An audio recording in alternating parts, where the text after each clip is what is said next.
King Feng, seorang gangster dari geng Dingzong, ia terlihat bersama teman-temannya sedang menagih hutang kepada seseorang di jalanan.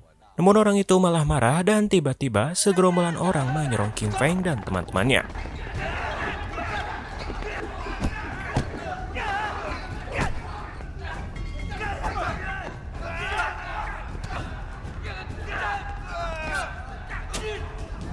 King Feng dan kawan-kawan berhasil mengalahkan segerombolan orang itu. Tetapi polisi keburu datang dan King Feng meninggalkan salah satu dari temannya bernama Xiong yang harus dibawa oleh polisi karena ia terpergok memegang pisau yang pada sebelumnya pisau itu digunakan King Feng untuk membunuh salah satu segerombolan orang itu.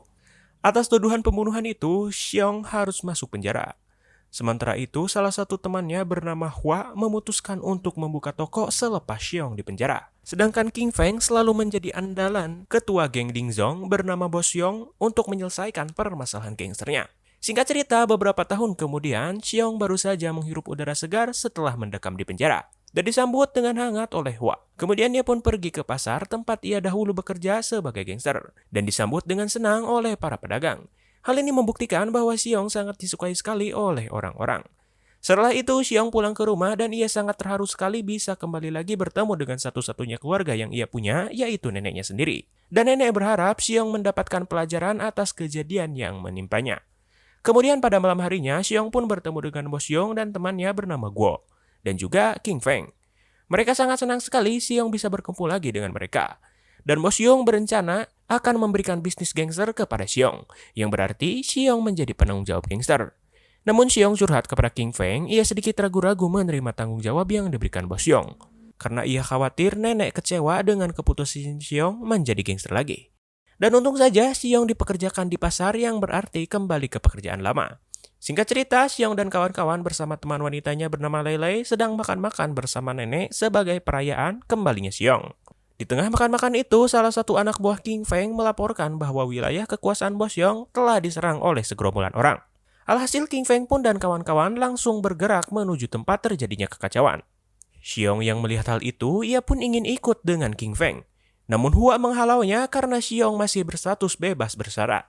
Sesampainya di wilayah kekacauan, King Feng dan kawan-kawan dihadapkan dengan puluhan orang yang menyerang wilayah mereka. Permasalahan ini pun berbuntut panjang sampai keesokan harinya. King Feng memimpin puluhan pasukan melawan gangster yang diketahui berasal dari geng Da Kiao Tao.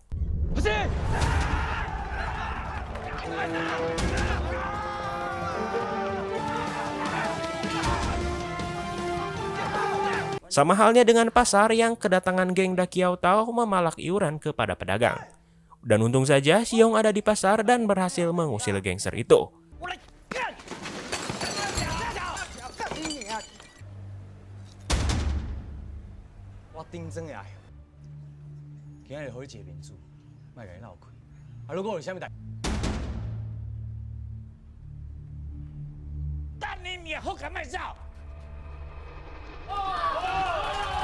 Sementara itu, buntut dari kekacauan tadi, King Feng langsung menemui pemimpin baru dari geng Da Kiao Tao bernama Michael yang merupakan pewaris dari klan geng Da Kiao Tao setelah menggantikan ayahnya yang pada beberapa hari lalu meninggal dunia. Ternyata bahwa motif Michael menyerang wilayah Bo Xiong karena ia berencana memperluas wilayah untuk melancarkan proyek infrastruktur yang ia kuasai. Di situ pun Michael menghasut King Feng untuk bekerja sama dengannya dan meninggalkan Bo Xiong. Jelaslah King Feng mengabaikan perkataan Michael. Kemudian King Feng bertemu Xiong dan Xiong menanyakan King Feng tentang masalah yang terjadi. Namun King Feng sepertinya tidak ingin Xiong terlibat dalam permasalahan ini, mengingat ia masih berstatus bebas bersyarat. Atas kekacauan antara klan Da Kiao Tao dan geng Dingzong, Chiang Ching, bos paling besar di Triad, memediasi Michael dan Bo Xiong. Tetapi mediasi itu ditolak secara mentah-mentah oleh Michael dan malah menghina Bo Xiong. 庸上，你是名利人，你这想不通了。你们现在不懂是不是啊？你们活在什么世界啊？我再给你们全部人一个机会。你的地盘，我的地盘，这他妈是我的地盘。 Dan untung saja Bo Xiong masih memiliki etika dan meredam amarah anak buahnya. Di sisi lain, salah satu pedagang di pasar bernama Paman Jiao, keadaan hidupnya sudah dibutakan oleh judi. Bahkan ia tidak lagi ke pasar untuk dagang dan hanya minta-minta uang kepada anaknya yaitu Lele. Hal ini membuktikan keadaan Paman Jiao sangat kacau sekali. Sementara itu, atas kekacauan yang terjadi, Bos Yong curhat kepada atasan triad yang lain perihal perilaku riweuh Michael. Di tengah-tengah pembicaraan itu, tiba-tiba ada 2 orang misterius menembak kaca markas Bos Yong. Namun 2 orang misterius itu berhasil kabur. Dan ulah siapa lagi kalau bukan si pengacau Michael. Lantas Bos Yong pun tidak ingin pelongok saja dan menyuruh King Feng untuk bergerak menyerang Michael. Di sisi lain, Michael sendiri sedang berada di rumah bordil untuk mengecrot. Dan sepulangnya dari rumah bordil, ia diserang oleh segerombolan anak buah Bos Yong.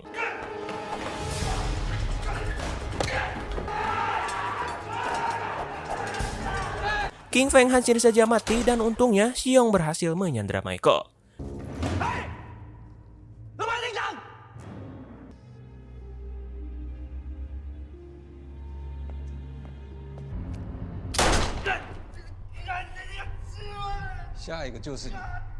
Mereka pun berhasil menebar ancaman kepada Michael. Setelah itu, Xiong dan kawan-kawan bersenang-senang bersama bicis-bicis di klub malam. Alah sia. Tetapi Xiong enggan main dengan bicis dan menyuruh bicisnya untuk pulang terlebih dahulu. Sedangkan temannya yaitu Guo berbeda dengan Xiong, ia malah mantap-mantap dengan bicis. Alah sia. Bukan tanpa alasan, Xiong tidak ingin bermain dengan bicis karena ia lebih memilih jalan-jalan dengan pujaan hatinya yaitu Lele. Sementara itu, King Feng bertemu lagi dengan Michael untuk mentobatkan Michael yang sudah kelewatan gobloknya.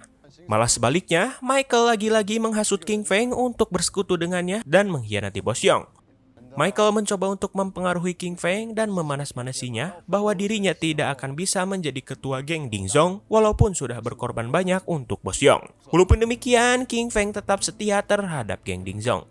Setelah itu, King Feng mendapat kabar buruk karena anak buahnya terperogok oleh Bos Yong memakai narkoba dan harus dihukum oleh Bos Yong.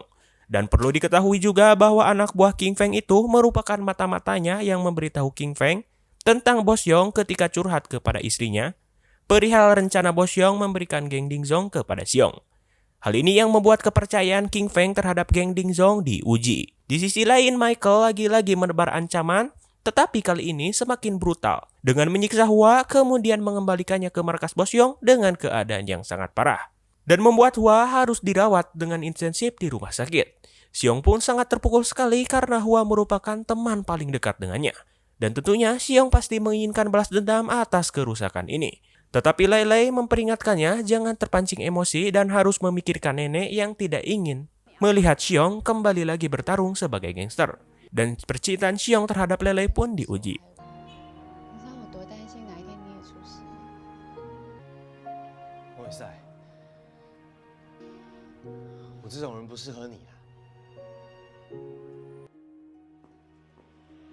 Setelah itu, Xiong pun menemui Hua yang keadaannya sangat kritis. Dan terlihat Xiong sedih sekali melihat temannya masih dalam keadaan belum sadarkan diri. Sementara itu, Paman Jiao di dalam kecanduannya berjudi, ia sudah tidak lagi memiliki uang habis dipakai untuk berjudi. Di tengah-tengah kehimpitannya, Paman Jiao bertemu Michael dan menawarinya pekerjaan untuk membunuh King Feng. Dengan jaminan, Paman Jiao bebas dari hutang yang ia pakai untuk berjudi. Dengan penuh berat hati, Paman Jiao menerima penawaran Michael. Kemudian Paman Jiao menelpon King Feng dan ia mulai berakting dengan mengajak King Feng ketemuan di sebuah tempat. Alhasil King Feng pun menurutinya, tetapi ia merasa sedikit curiga tentang maksud Paman Jiao dan menyuruh Xiong untuk mendatanginya. Di perjalanannya menemui King Feng, Xiong tiba-tiba diganggu oleh anak buah Michael dan mobil yang ia kendarai ditabrak oleh anak buah Michael. Dan untung saja Xiong berhasil melumpuhkan anak buah Michael.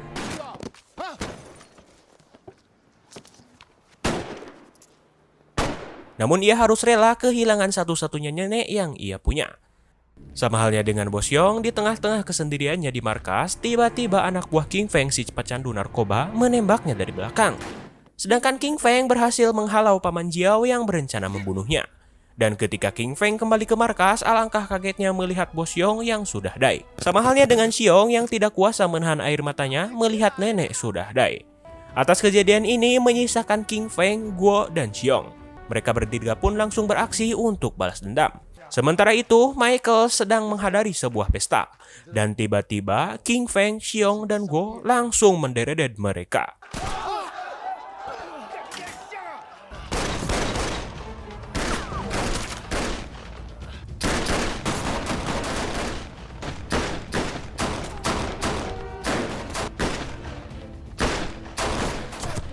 Di pertarungan ini, Guo harus die terlebih dahulu demi menjadi tameng Xiong dan King Feng yang tengah mengejar Michael.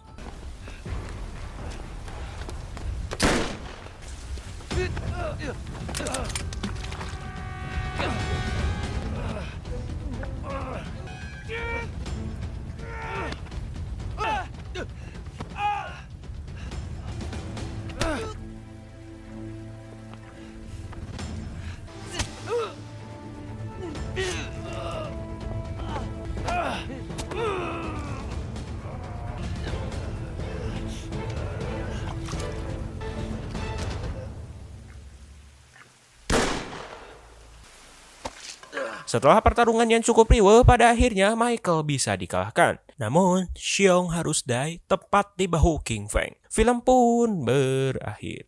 Film yang sangat-sangat tidak happy ending sekali ya. Ya, menurut admin ini film sangat seru sekali. Cuman endingnya gitu. Tapi tenang saja, ini ada sequelnya, ada 2 sequel yaitu Gatau 2 Rise of the King dan Gatau yang ketiga ya. Tungguin saja, nanti admin akan review kalau rame ini, kalau banyak peminatnya gitu. Terima kasih sudah menonton kali ini. Jangan lupa juga subscribe, gak subscribe juga gak apa-apa. See you next time.